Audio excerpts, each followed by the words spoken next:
नमस्कार मित्रांनो, स्वागत आहे तुमचं तुम्हा सर्वांच्या आवडत्या चॅनल आज काय नवीनवर। तर बघा मित्रांनो, आज काय नवीनच्या आजच्या व्हिडिओमध्ये आपण अतिशय महत्त्वाची माहिती पाहणार आहोत। ती म्हणजे अशी की 10वी-12वीच्या विद्यार्थ्यांसाठी मित्रांनो अतिशय महत्त्वाचा आणि मोठा निर्णय या ठिकाणी झालेला आहे। त्याविषयीची माहिती आपण या ठिकाणी पाहणार आहोत। व्हिडिओ शेवटपर्यंत नक्की बघत राहा, संपूर्ण माहिती तुम्हाला कळेल। त्या अगोदर तुम्हाला सूचना आहे, जर तुम्ही व्हिडिओवर नवीन असाल तर या व्हिडिओला लवकरात लवकर लाईक करा, व्हिडिओला जास्तीत जास्त शेअर सुद्धा करा आणि चॅनलला सबस्क्राइब केलं नसेल तर खाली सबस्क्राइब नावाचं बटन आहे, त्यावर क्लिक करा, बाजूला बेल आयकॉन येईल तिला सुद्धा प्रेस करा, म्हणजे जेणेकरून तुम्हाला येणाऱ्या सर्व व्हिडिओची नोटिफिकेशन तुमच्या मोबाईलवर मिळून जाईल आणि कुठल्याही पद्धतीचे 10वी-12वीच्या संदर्भाचे अपडेट्स तुमच्याकडून मिस होणार नाहीये। तर बघा मित्रांनो, 10वी-12वीच्या परीक्षेसंदर्भात रिझल्ट संदर्भाच्या संपूर्ण अपडेट्स तुम्हाला आपल्या चॅनलमार्फत त्या ठिकाणी प्रोव्हाइड केले जातात। त्याचबरोबर 10वी-12वीच्या परीक्षेमध्ये तुम्हाला येणारे संभाव्य जे काही प्रश्न आहेत ते सुद्धा आपल्या चॅनलमार्फत प्रोव्हाइड केले जात असतात। तर चॅनलला नक्की सबस्क्राइब करून घ्या मित्रांनो, खूप हेल्प तुमची या ठिकाणी होणार आहे। तर बघा, आपण व्हिडिओला सुरुवात करणार आहोत। तर बघा, पाहू शकता 10वी आणि 12वी विद्यार्थ्यांच्या डोक्यावर निकालाची टांगती तलवार असते, मात्र या ताणातून काही प्रमाणात मुक्तता देण्याचे काम सीबीएसई बोर्डाने या ठिकाणी केलेले आहे। आता कोणते काम या ठिकाणी सीबीएसई बोर्डाने केलेले आहे ते आपण या ठिकाणी पुढे पाहूया।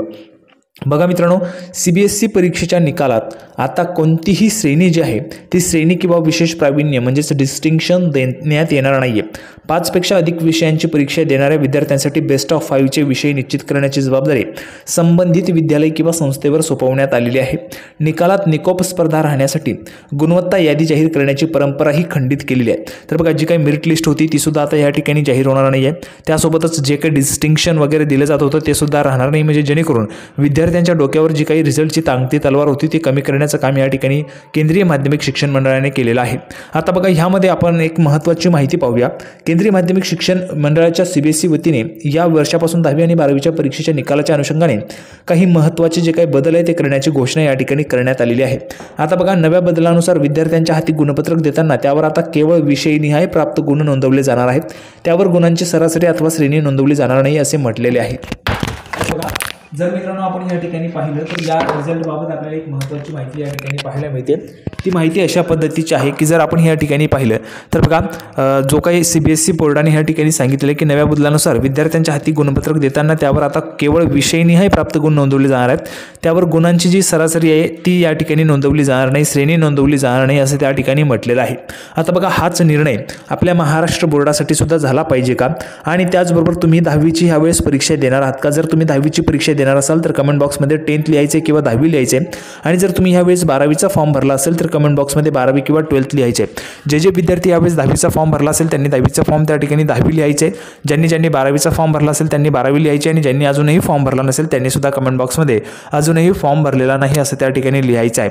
तर बघा मित्रांनो, 10वी-12वीच्या विद्यार्थ्यांसाठी आपल्या चॅनलमार्फत पुरेपूर तुम्हाला सपोर्ट केला जातो, पुरेपूर गायडन्स केलं जात असतं। जोपर्यंत तुमचा रिझल्ट लागत नाही तोपर्यंत आणि 12वी नंतर सुद्धा पुढे काय करायचं त्या संदर्भात सुद्धा अपडेट्स आपल्या चॅनलमार्फत प्रोव्हाइड केले जात असतात। तर चॅनलला सबस्क्राइब करून ठेवायचे आहे। त्याचबरोबर सर्वच्या सर्व विद्यार्थ्यांनी 10वीची जर तुम्ही फॉर्म भरला असेल तर 10th लिहायचे, 12वीचा फॉर्म भरला असेल तर 12th लिहायचे आहे। आणि हा निर्णय आपल्या महाराष्ट्र बोर्डाला सुद्धा लागू झाला पाहिजे का? तुम्हाला कमेंट बॉक्समध्ये येस और नो लिहायचे आहे। जर लागू झाला असं तुम्हाला वाटत असेल तर कमेंट बॉक्समध्ये येस लिहायचे, आणि जर तुम्हाला वाटत असेल की हा निर्णय महाराष्ट्र बोर्डाला नको तर नाही नो लिहायचे। तर अशा पद्धतीने माहिती आपण या ठिकाणी पाहतो। पुढे बघा, या निर्णयामुळे विद्यार्थ्यांमधील गुणांची जी स्पर्धा आहे ती कमी होईल असा त्या ठिकाणी विश्वास व्यक्त केला जात आहे। गेली काही वर्ष केवळ मार्क म्हणजे शिक्षण इतकाच अर्थ घेतला जात होता। त्यानंतर बघा, त्यातून गुण मिळवण्यासाठीची गळेकापू स्पर्धा वाढताना दिसत आहे। 10वी-12वीच्या परीक्षांना मिळणारे मार्क म्हणजे जणू जीवन यशाचा हमखास मार्ग आहे अशी समाजातील बहुतांश पालक आणि विद्यार्थ्यांची धारणा जी आहे ती त्या ठिकाणी झालेली आहे। मार्कांची वाढती स्पर्धा, विद्यार्थ्यांच्या निकालामुळे वाढते ताणतणाव, विद्यार्थ्यांच्या मनात निर्माण होणारा न्यूनगंड, वाढत जाणाऱ्या आत्महत्या यावर गेले काही वर्ष उपाय शोधले जात आहेत। त्यासाठी देशातील विविध मंडळे निश्चित स्वरूपाच्या उपाययोजना करत आहेत। या पार्श्वभूमीवर नुकताच घेतलेल्या केंद्रीय परीक्षा मंडळाच्या या निर्णयाचा नेमका काय परिणाम साधला जातो हे पाहणेही महत्त्वाचे ठरणार आहे। परीक्षा मंडळाने जरी मार्कांची टक्केवारी नोंदवणार नाही असे म्हटले असले तरी पालक प्राप्त गुणांच्या आधारे टक्केवारी काढत श्रेणी काढतीलच।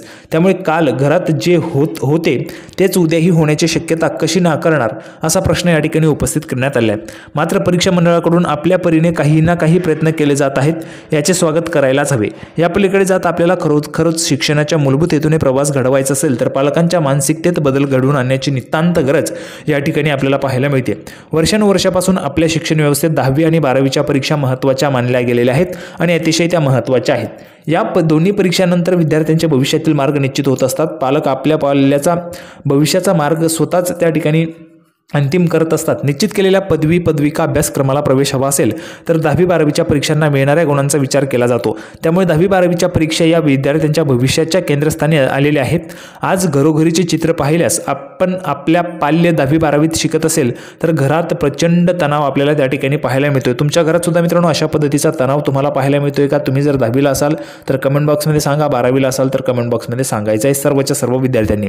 पाल्याच्या शैक्षणिक गुणवत्तेसाठी आणि त्याला अधिक मार्क मिळावेत म्हणून घरात कोणत्याही प्रकारचे उपक्रम घेतले जात नाहीत। घरातील दूरदर्शन संच बंद, पालकांचे बाहेरगावी कार्यक्रमास जाणे बंद, विद्यार्थ्याला शिकवणीसाठी विशेष सुविधा उपलब्ध करून देणे असे सर्व उपाय केले जातात। शक्यतो विद्यार्थ्यांचा कोणताही वेळ वाया जाणार नाही, अभ्यासाला वेळ मिळेल याची काळजी घेतली जाते। विद्यार्थ्यांसाठी हे वातावरण परीक्षेविषयीच्या गांभीर्याची जाणीव करून देणारे ठरते। त्यामुळे 10वी-12वीच्या वर्गात शिकताना विद्यार्थी आपोआपच तणावाखाली येतात। वेळोवेळी आपल्याला काय करायचे आहे ही जाणीव पालक करून देत असतात। आपल्याला त्यासाठी मार्कांचा आलेख हवा आहे याचे दडपण मुलांच्या मनावर वाढत जाते। इतर वर्गाच्या परीक्षांपेक्षा या इतांच्या परीक्षा या वेगळ्या आहेत। आपल्या भविष्यासाठीचा मार्ग आहे हे वारंवार त्या ठिकाणी अधोरेखित केले जाते आणि वारंवार तुम्हाला सांगितले देखील जाते की 10वीची परीक्षा अभ्यास करा, 12वीची परीक्षा अभ्यास करा, अशा पद्धतीने तुम्हाला सांगितलं जात असेल। त्यानंतर बघा 1993 रोजी केंद्र सरकारला सादर केलेल्या ओझ्याविना शिकणे हा अहवाल महत्त्वाचा आहे। त्यात परीक्षांसंदर्भात म्हटले आहे की 10वी आणि 12वीच्या परीक्षांचे पुनर्विलोकन करायला हवे। पूर्वीच्या पाठ्यपुस्तक केंद्रित तणाव व चिंता वाढवणाऱ्या परीक्षा बदलायला हव्यात। शहरी मध्यमवर्गीय मुलांनाच उत्तम मार्क मिळवण्याबाबत ताण येतो असतो तर ग्रामीण क्षेत्रातील मुलांना यश गाठण्यासाठी पुरेसा अभ्यास झाला आहे का नाही हेच समजेनासे होते। गरीब, ग्रामीण आणि सामाजिकदृष्ट्या वंचित गटातल्या मुलांचे नापास होण्याचे प्रचंड प्रमाण पाहता संपूर्ण मूल्यमापन व परीक्षा पद्धतींचा पुनर्विचार करण्याची गरज प्रकर्षाने जाणवते। आता आहे त्या व्यवस्था खरोखरच त्याचे काम पार पाडत असतात तर मग मुलांचा विकास आणि शिक्षण कसे खुंटले असते का, असा प्रश्न या ठिकाणी उपस्थित करण्यात आलेला आहे। हा नोंदवलेला अभिप्राय अधिक महत्त्वाचा आहे। आपल्याकडे विद्यार्थी काय शिकला हे परीक्षेत मिळणाऱ्या मार्कांच्या आधारे ठरवले जाते। शिक्षणाची गुणवत्ता मापन करण्याचे साधन म्हणून परीक्षेतील गुणांकडे पाहिले जाते। परीक्षेतील मार्क हे शाळा, कुटुंब आणि पालकांसाठी प्रतिष्ठेचे बनले आहेत। त्यामुळे सारे काही मार्कांसाठी हाच विचार अधोरेखित होऊ लागला आहे। त्याचे दुष्परिणाम म्हणून अनेक समस्या त्या ठिकाणी समोर आपल्याला येताना पाहायला मिळतात। तर बघा मित्रांनो, अशा पद्धतीची महत्त्वाची माहिती होती। तर बघा सर्व पालकांना या ठिकाणी सांगू इच्छितो मित्रांनो, जर तुमच्या त्या ठिकाणी जर तुम्ही 10वीला असाल, 12वीला असाल, ज्या विद्यार्थ्यांचे पालक हा व्हिडिओ बघत असतील त्या पालकांना या ठिकाणी विनंती आहे की विद्यार्थ्यांना कुठल्याही पद्धतीचा ताण त्या ठिकाणी तणाव द्यायचा नाही आहे। त्यांना चांगल्या पद्धतीने अभ्यास करू द्या, व्यवस्थितरित्या त्यांना मार्गदर्शन करा। 10वीचं 12वीचं हे जे काही वर्ष आहे ते अतिशय महत्त्वाचं असतं त्यांच्या करिअरच्या दृष्टीने। तर त्यांना कुठल्याही पद्धतीचा ताण तणाव न देता व्यवस्थितरित्या जर त्यांनी अभ्यास केला तर ते त्या ठिकाणी परीक्षेत हमखास यश मिळवू शकतील। आणि विद्यार्थ्यांना सुद्धा सांगायचं आहे की चांगल्या पद्धतीने अभ्यास करा, तुम्ही यश नक्कीच त्या ठिकाणी संपादन करू शकणार आहात। तर बघा ज्या विद्यार्थ्यांनी 10वीचे फॉर्म भरले असतील त्यांनी कमेंट बॉक्समध्ये 10th लिहायचे, ज्यांनी 12वीचा फॉर्म भरला असेल त्यांनी 12th लिहायचे। त्याचबरोबर ही जी काही पद्धत आहे जी CBSEने आजमावलेली आहे ती पद्धत महाराष्ट्र बोर्डाला सुद्धा लागू केली पाहिजे किंवा नाही, कमेंट बॉक्समध्ये येस वरून लिहून पाठवायचं। हा व्हिडिओ तुम्हाला आवडला असेल अशा अपेक्षा आहे। व्हिडिओ आवडला असेल तर लाईक करा, जास्तीत जास्त शेअर करा आणि लवकरात लवकर आपल्या चॅनलला सबस्क्राईब करून घ्या। 10वी-12वीच्या येणाऱ्या ज्या काही बोर्ड परीक्षा असतील, रिझल्ट असेल त्या संदर्भाच्या अपडेटसाठी आपल्या चॅनलला सबस्क्राईब करून ठेवा। आपण पुन्हा एकदा भेटणार आहोत पुढच्या व्हिडिओमध्ये अशाच पद्धतीची एक महत्त्वाची माहिती घेऊन। तोपर्यंत धन्यवाद।